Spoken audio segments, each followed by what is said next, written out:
Olá a todos, sejam bem-vindos a mais uma aula do nosso curso de Direito Constitucional, na parte de grandes autores que estamos falando especificamente de John Locke. E na primeira aula anterior a essa, eu expliquei um pouco da biografia do John Locke e também sobre a Revolução Inglesa. Nessa aula eu vou falar sobre esse que é um dos 3 principais livros dele, a Carta sobre a Tolerância, que é datada ali do finalzinho do século XVII. Carta sobre a Tolerância, de 1689, a Letter Concerning Toleration.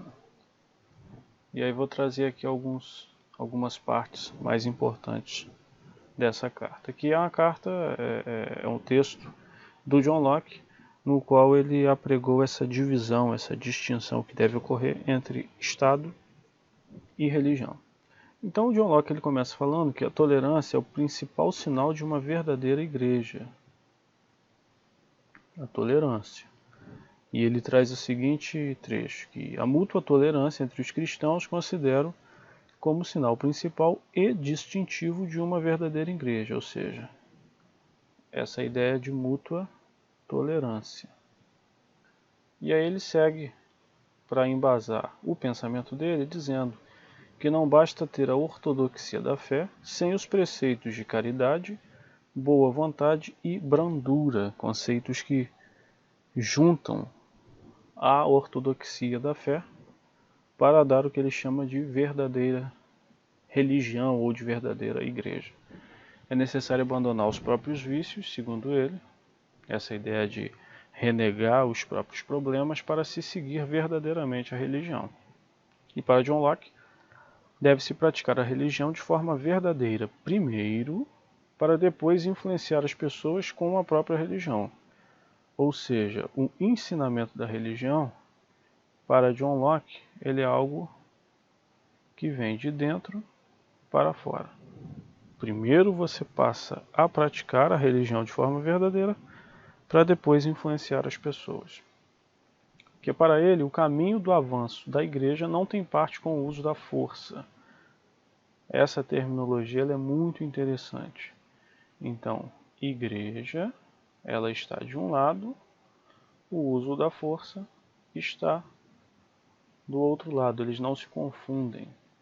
E ele vai trazer um trecho que eu acho de muita importância, que acaba preconizando isso, que ele diz: se, como comandante da nossa salvação, aqui no caso ele está se referindo a Jesus, desejassem sinceramente a salvação das almas, o objetivo do cristianismo, deveriam caminhar nos seus passos e seguir o perfeito exemplo do príncipe da paz. Isso tudo tem a ver com aquela ideia já preconizada no início de preceitos de caridade, boa vontade e brandura.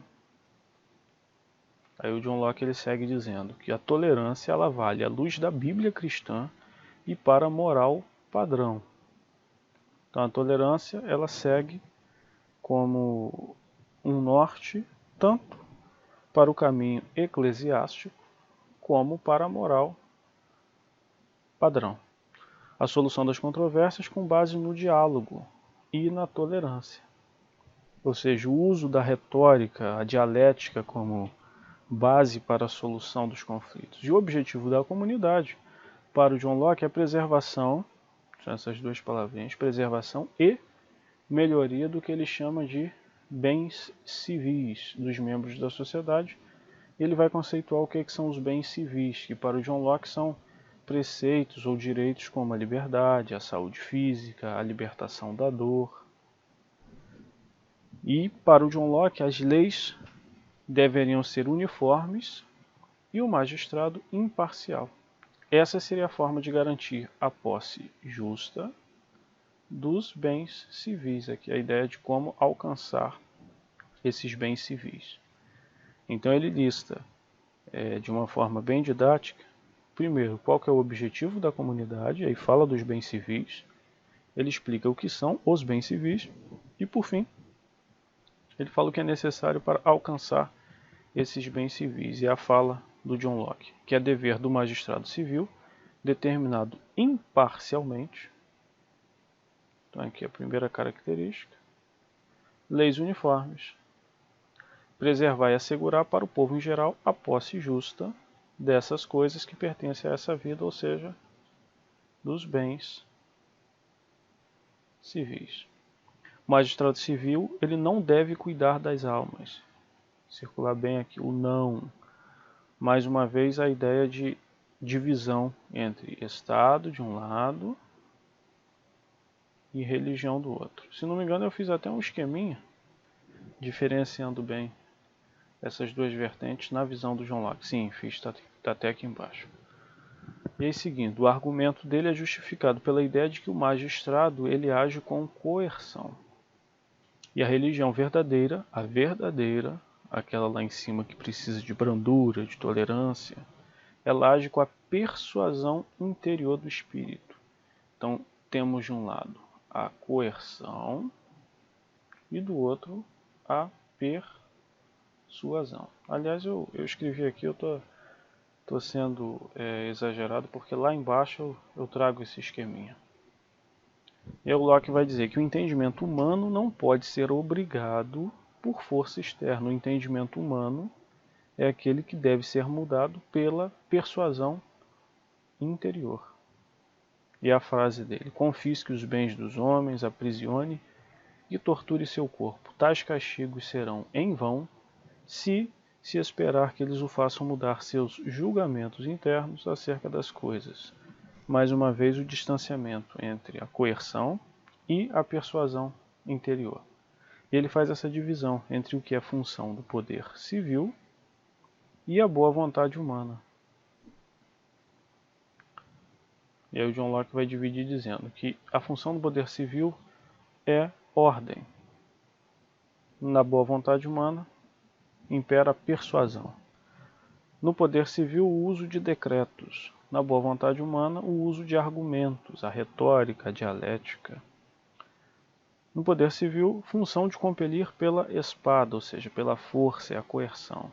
E na boa vontade humana, é o direito de admoestar, de convencer do erro. Mais uma vez, essa ideia da persuasão racional, da persuasão interior. E aí o Locke vai dizer que não cabe ao poder civil prescrever os artigos de fé ou formas de cultuar a Deus. Por que ele faz essa distinção? E ele chega à conclusão de uma forma bem interessante. Que o Locke aduz que se não houver penalidade, a força da lei civil desaparece. Porque a lei civil, para ser respeitada, ela precisa de coerção. Então, nesse caso, se você prescreve artigos de fé e não tem penalidade, que eu risquei em cima, e não tem penalidade, essa força da lei civil ela desaparece. Já se houver penalidade, essas penalidades são fúteis porque, segundo Locke, elas não são adequadas para o convencimento do espírito, a persuasão. Então, de um modo ou de outro, o poder civil ele está num lugar, os artigos de fé estão em outro, eles não se juntam. O poder civil não pode prescrever os artigos de fé. E ele fala o esclarecimento, mais uma vez a ideia de persuasão, é necessário para mudar as opiniões dos homens. E o esclarecimento de modo algum pode advir do sofrimento corpóreo. O Locke vai falar que não foi outorgado por Deus, ou outorgada, a incumbência de indução à sua religião. E para o Locke, ainda que a autoridade das leis convertesse o espírito, essa mudança não ajudaria no que seria o intuito do cristianismo ou da cristandade, a salvação das almas. E ele explica isso muito bem nesse textinho que ele fala: pois se houvesse apenas uma religião verdadeira, aqui ele está admitindo que não pode se dizer que há apenas uma religião verdadeira, uma única via para o céu, ou se houvesse,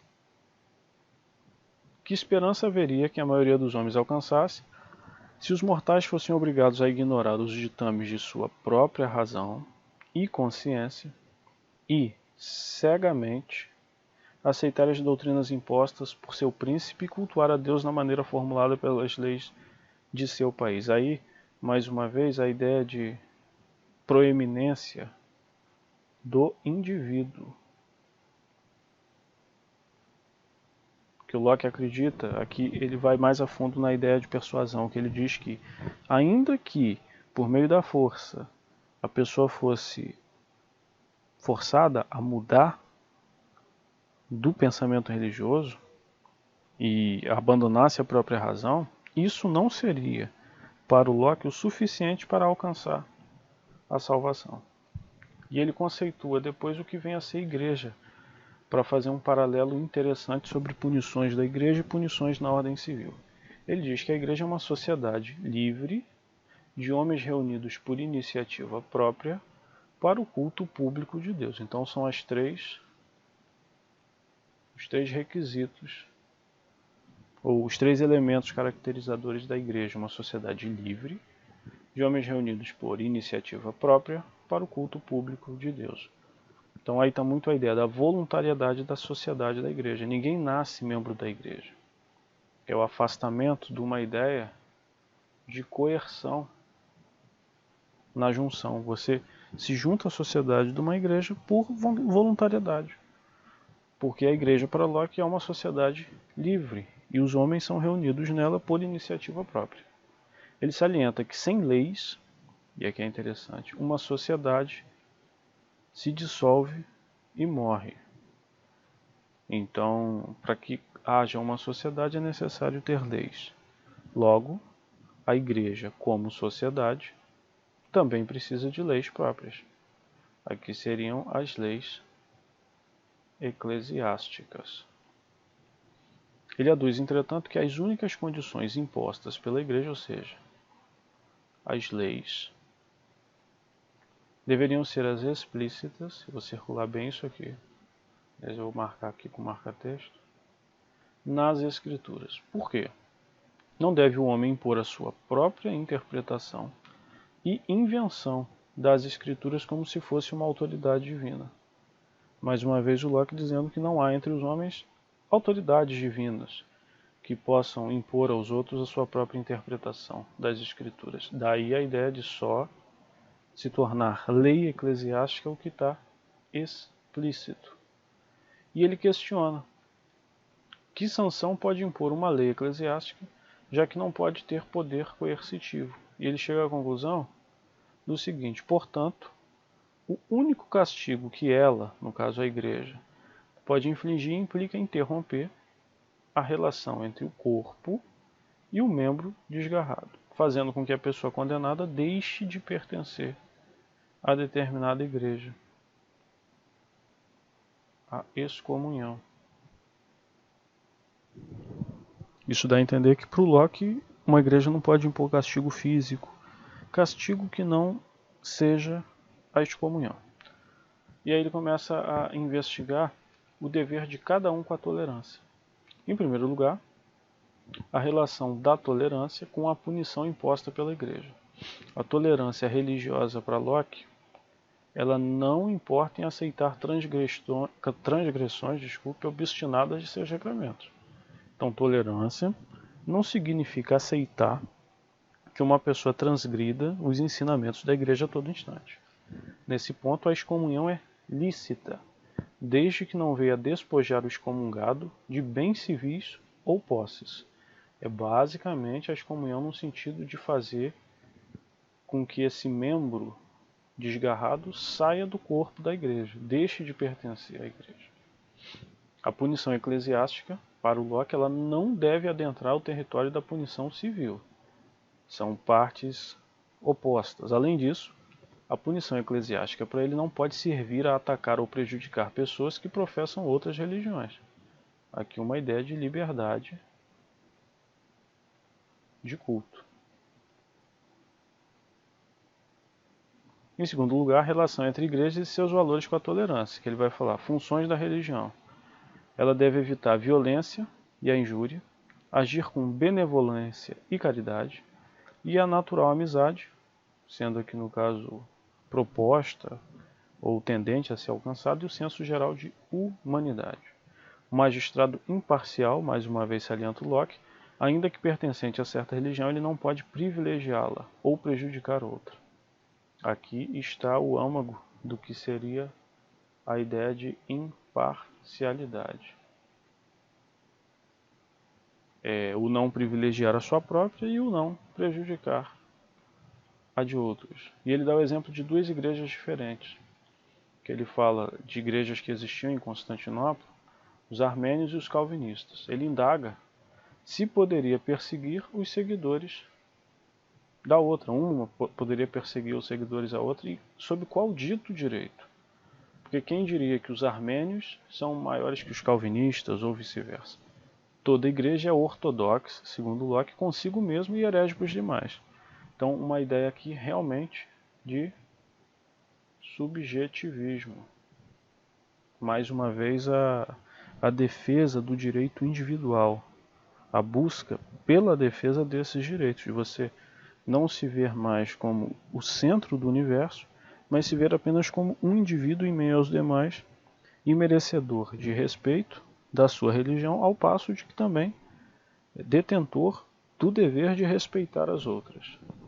Em terceiro lugar, ele fala também do papel dos de categoria eclesiástica. Qual o papel deles? Para ele, não basta aos sacerdotes a abstenção da violência.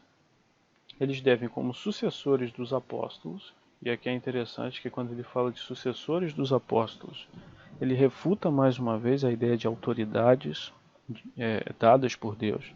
Eles são meros sucessores dos apóstolos que devem ensinar a paz e a boa vontade, princípios já ditos por ele da religião.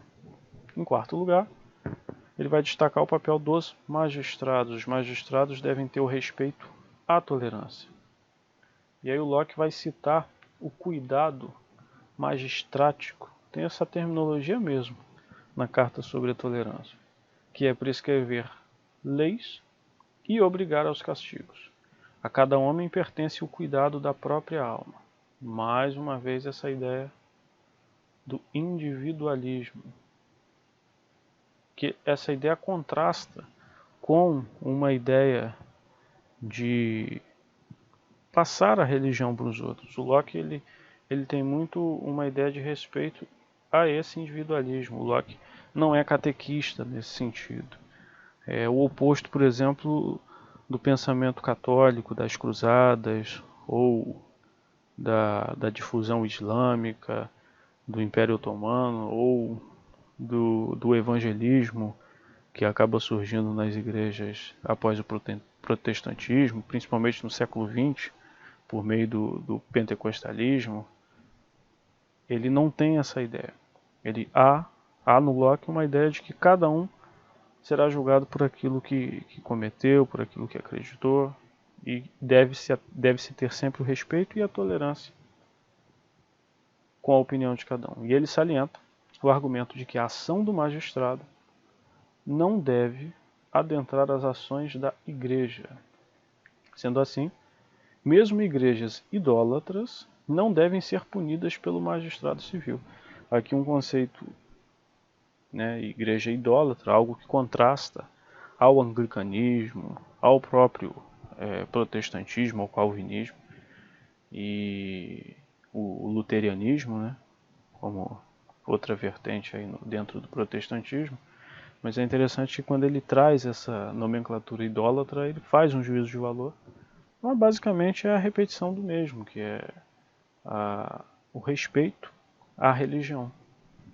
E a religião, mesmo que você encare ela como sendo idólatra, isso num sentido ruim, num sentido pejorativo, ela não pode ser punida pelo magistrado civil. O magistrado não pode proibir opiniões especulativas em igrejas. Ele fala também sobre a perspectiva cristã, advertindo ser essa diferente da judaica. Ele faz uma distinção. E para os judeus, segundo Locke, como eles vivem em uma comunidade teocrática, a lei civil e a eclesiástica se confundem. Algo que a gente vê também muito no Islão, que há uma união entre lei civil e eclesiásticas porque são comunidades verdadeiramente teocráticas. Então termina aqui. Na próxima aula eu vou dar continuidade sobre dois tratados sobre o governo, que também é do John Locke. Basicamente o que eu queria trazer aqui eram as partes mais importantes desse livro do John Locke, a Carta sobre a Tolerância, a Letter Concerning Toleration. É importante entender que o John Locke ele foi um autor ali durante aquele período da Revolução Inglesa, e muitos dos seus livros ele dizia que não tinha escrito, porque ele tinha receio de que o rei Guilherme, sofresse um golpe, e aí voltasse o Jaime, e aí ele certamente seria exilado. Então muitas vezes ele acaba negando aquilo que ele tinha escrito, mas é esse contexto em que a Inglaterra acaba se consolidando como monarquia parlamentarista, mas um parlamentarismo mais forte em oposição à monarquia absolutista anterior. E esses preceitos de divisão do Estado com a religião, eles acabam norteando também essa mudança do absolutismo, ou seja, da imposição da religião também, do monarca sobre os seus comandados. Então acaba mudando essa ideia desse absolutismo para um parlamentarismo de fato, que comunga ideias como respeito a esses individualismos. E é bem interessante essa carta sobre a tolerância, na qual ele faz essa distinção com um brilhantismo bem comum de um autor tão exponencial como foi o John Locke. Eu espero que você tenha gostado, e nós nos vemos numa próxima aqui, falando sobre o John Locke em específico, já falando sobre um outro livro dele, os dois tratados sobre o governo.